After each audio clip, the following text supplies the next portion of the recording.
I think the agenda for change has to go mainstream. And so I guess, in our small way, we want to change the way the world travels, if you like. Well, I don't think the way to achieve that is through small community groups or even small networks or whatever, because you tend to start to talk to yourself after a while, and that everyone has a very common interest, and you all get together and you all pat yourself on the back and you all think you're terrific and blah, blah, blah. But is it actually changing? No, because that group or network is probably already changed.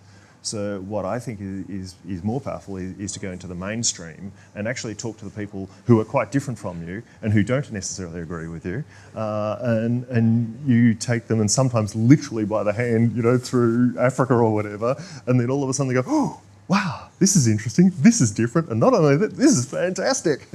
And that's really powerful, because then they get back and they become then advocates for change themselves in terms of the way you travel. So, and I think, that can happen in all sorts of ways. And Al Gore, going back to him, through Inconvenient Truth, showed that, he put an entertaining movie on to illustrate the issue of climate change, and all of a sudden lots of people are going to it, talking about it, and put the whole issue really on the map. I mean, it's been around for a long time, but really it was at the forefront of putting it right on the mainstream consciousness. And so I think that's what you've got to do.